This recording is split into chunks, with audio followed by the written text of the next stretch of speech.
Delving into the Labyrinth. You fell into this place with no warning, and now you travel through this endless abyss of yellowed wallpaper with the constant buzz of unnerving fluorescent lights scraping every surface in view. Test your luck and survival instincts in this basic starter deck for the Backrooms TCG, meeting unique friendly entities and fearsome unfriendlies that seek to end your time here as quickly as it began. An assortment of useful items waits for you to stumble upon them, and make haste for the golden stairs when you find them. But be warned, to enter those hallowed golden stairs, you'll need to take down one of the nasty unfriendlies for a chance to gain a coveted Painite Gem, which will allow you to freely enter the stairs and seek your escape. Take care, Wanderer, for this is a twisting and unforgiving maze, and only one door will take you where you want to go. Delving Into the Labyrinth is your gateway deck into the surreal terror of the Backrooms trading card game, set in the iconic lobby levels. If you're interested in giving this deck a try yourself, navigate to the website to the tutorial section. At the bottom of the website, you'll find the print and play file. Print it out and give it a try. So today I'm going to go over the brand new Lobby Levels print and play deck. Let's go over the contents and see what it contains. So we've got a pretty basic arrangement of rooms here. We've got 7 hallways, 7 corners, 7 dead ends, and we've also got 2 destroyed halls and 2 lecture halls. We also have 3 dark halls and 2 bright halls.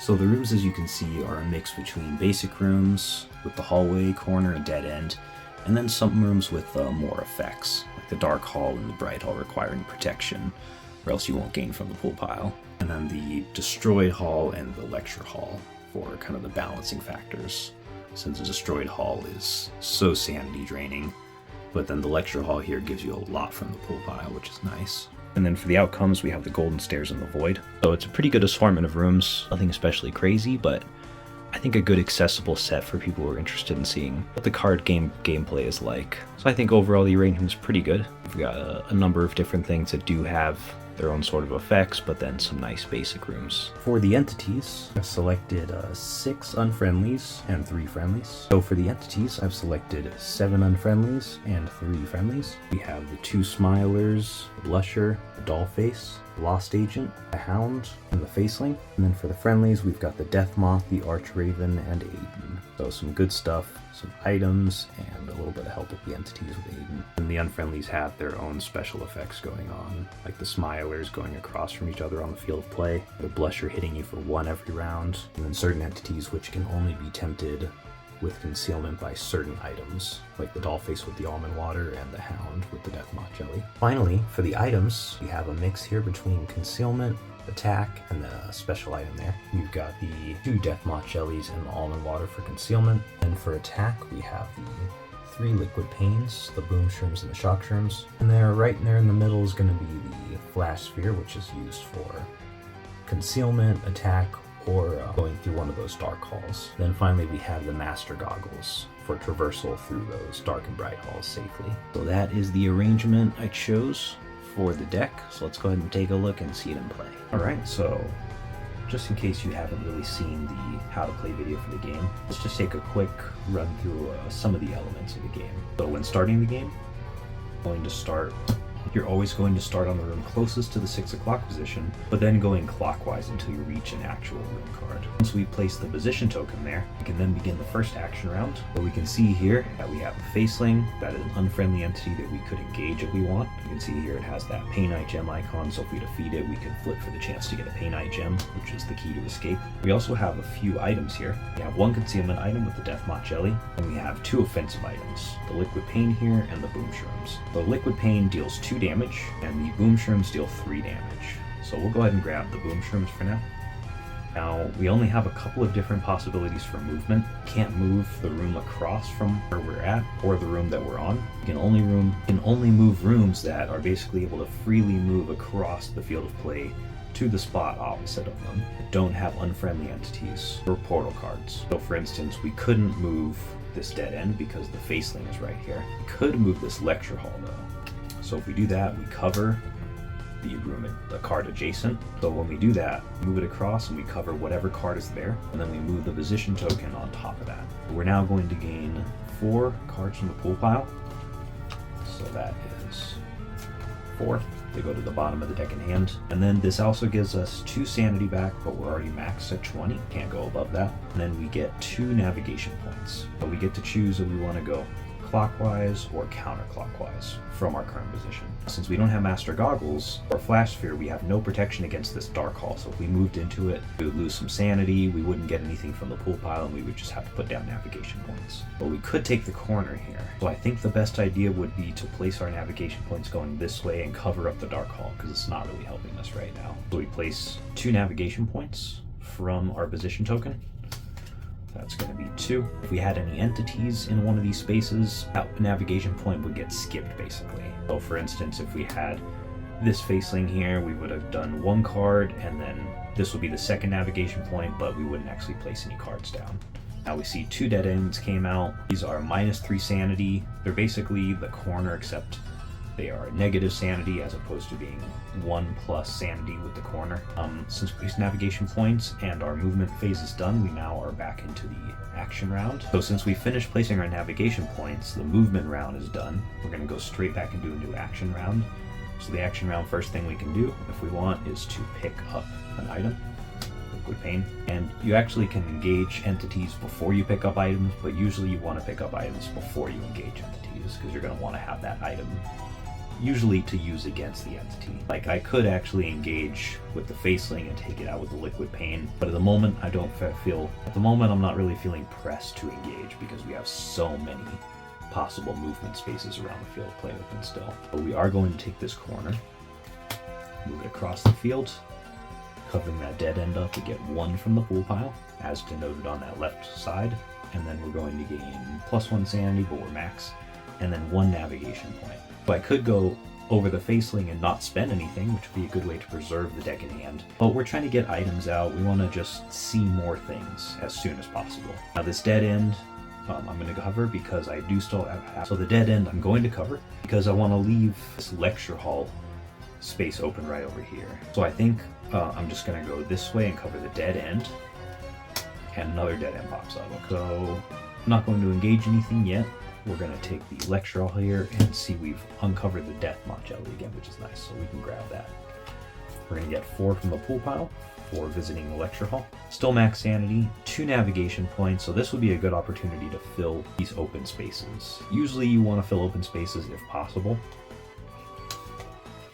because the more you place out, the more opportunities you're going to come across. So now we have the opportunity to pick up one of these 2 items because we're in a new action round. I think I'm going to grab the Death Moth Jelly just because more entities need this. The only one that really needs this is the Dollface because she only can be concealed with almond water, but the Death Moth Jelly can be used to conceal the Hound or to give to an Archraven in exchange for items and then not having to be engaged with it.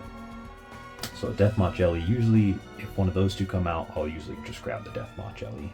It's a little bit more there's usually just more applications for the Death Moth Jelly in my experience. Okay, so once again, we're faced with a lot of negative sanity rooms. We do have this corner still. So let's take the corner, cross the field of play, place our position token, and gain 1 from the pool pile. Still at max sanity, we have 1 navigation point. I think let's just put it up here, and so that way, if it is a good room, we have the ability to move it across and move into it. Okay, well, it's a dark hall. It's not the worst. We don't have a Flash Sphere right now, or Master Goggles, though, to avoid the sanity loss and gain the cards from the pool pile. So I think for now, let's take this lecture hall again. It's very, very useful, as long as we have access to it. Okay, that is 4 from the pool pile. 2 navigation points. I want to cover the corner up, so I think we'll just go this way. So place out 1 and 2. And wow, look, we hit the Liquid Pain jackpot here. Let's grab this one because we're going to move the corner across the field of play. So take that into our inventory. Look at that, we've got 2 of them now. Okay, now we will take the corner. It's 1 from the pool pile and 1 navigation point. I think I can safely cover up the Liquid Pain. We'll probably be able to get access to it later, depending on if this is a room. Oh, it's the Golden Stairs. That is the exit card. What we can do is we can go after the faceling now and try to get the Painite Gem from it. Let's go ahead and do that. Okay, so my first action for the action round is going to be engage the faceling. So it's going to deal 1 damage to me. This is 1 deck in hand damage. It's also going to hit me for -4 sanity, and it has 2 health. So the only thing that this is immune to are edible distractions, such as the Death Moth Jelly because it has no mouth, and the almond water consequently because that's also an edible. So we have to lose 4 sanity. So we're at from 20 down to 16. Okay, now we can use an item on it. Oh, we have to take our 1 deck and hand damage, of course.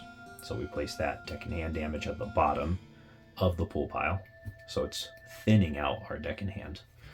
And we still have a decent amount of cards in here, but too many entity attacks will really drain it pretty quickly, especially harder entities. Okay, now we get to use an item. So we use one of these liquid paints. It deals 2 damage.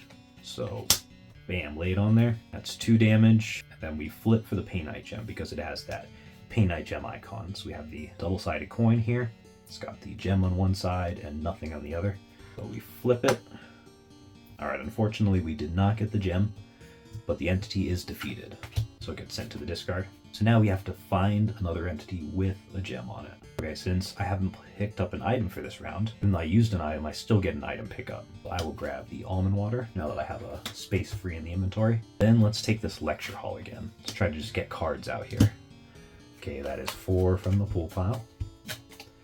So this is good. +2 sanity from the lecture hall takes us back up to 8. 2 navigation points. Let's leave the corner open and we'll just go down this way. All right, so we got a hallway and a hound. And hound, you'll notice it has that gem icon at the top. It's a little bit more powerful for sure than the faceling was. It's got 4 health instead of 2 and -5 sanity when we engage. So right now I have enough to actually take it out. So let's engage. Okay, that is 1 deck and hand damage from it. That'll be -5, so we're down to 13 sanity. Now I'll use the boom shrooms on it. That will be 3 damage.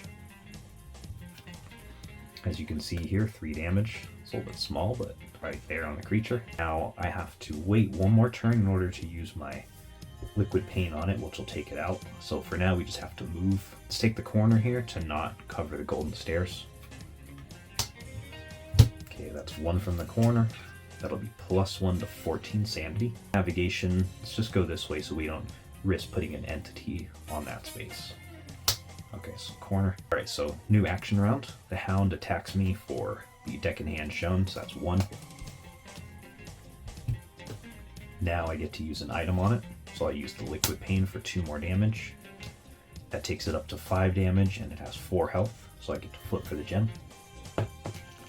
There we go, so we got the gem. Flip it over to the gem side to show we have it. Then we discard the entity. Thank you, hound. We can just move into the golden stairs and escape. So there we ended with 14 sanity, and we had 9 deck in hand. Decent amount of health left. Not a ton, but enough to get by for sure. Alright, so that is a playthrough for the basic deck. But let's say you wanted to spice it up a little bit. Let's say you wanted to introduce some kind of modification that would make the overall experience more challenging, to give you some kind of maybe a side goal to focus on before you can actually leave. So that is where the community challenges come in. So we have a deck here that I put together. This is a deck of all challenges that we could do with this deck. These are basically little side missions that you have to do, or enhancements to the gameplay, which sort of change how things work a little bit. So for instance, one of these goals is Death Moth delivery. So the idea is that we have to receive 2 items from Death Moth encounters. So the Death Moth here, which we didn't end up encountering in this first game, the idea is that when you engage it, it's a friendly entity, and it will allow you to take the first item from the top of the pool pile into your inventory, as well as giving you 2 sanity. So very nice card. But with this challenge, we have to receive 2 items from Death Moth encounters. Now this deck has 1 Death Moth in it, so being that that is the case, we have to encounter it twice. What happens with the Death Moth is when you engage it, it actually gets shuffled back into the pool pile. So you're eventually going to see it again, and you have to wait until that point, you get those 2 items, and then basically you're able to leave. You still have to find the Painite Gem, but it just gives you an extra step along the way. Now another goal you could do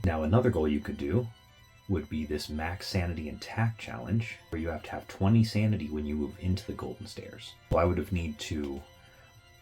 needed to move around more, gotten our sanity back up to the max of 20, and then I would have been able to leave. It's like the door would be unlocked at that point.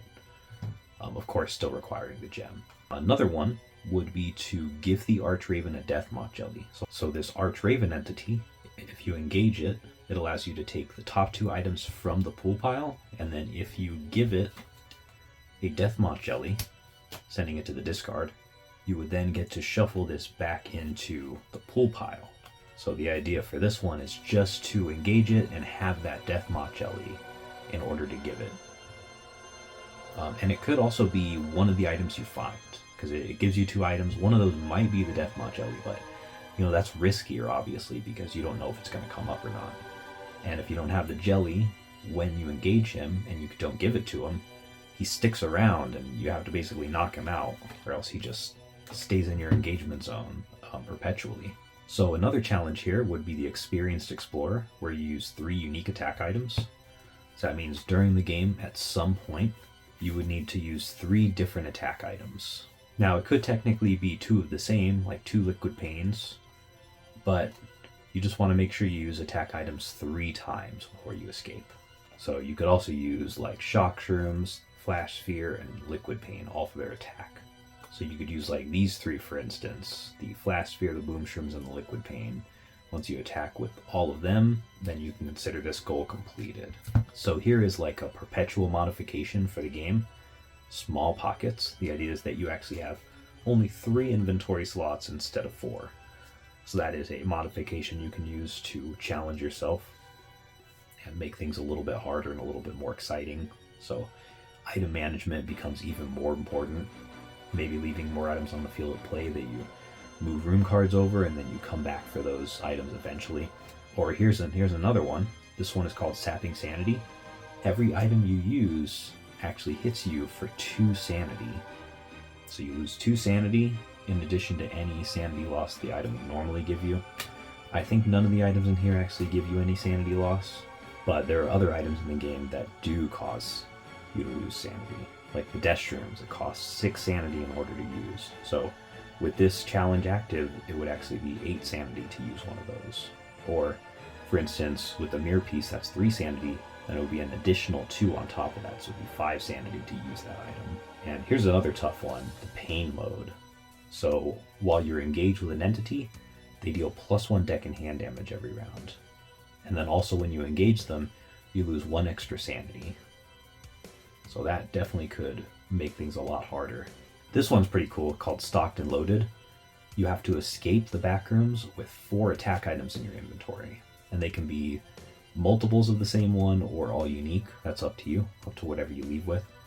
But that is a pretty cool goal, because you really want to look around, find those items, and try not to get trapped before you can actually make it out without using any of them. Yeah, these challenges right here, I think, are a good way to keep the game feeling fresh, especially if you have a small deck and you just draw randomly. What we're going to do is we're going to do 2 more games, actually. 1 game with 1 challenge, and then 1 more game with 2 challenges. So that way we'll have multiple things active during the game. So yeah, I think that's going to be a lot of fun. So join us next time, and we'll get into that, and you can see how much differently it might feel with those challenges active.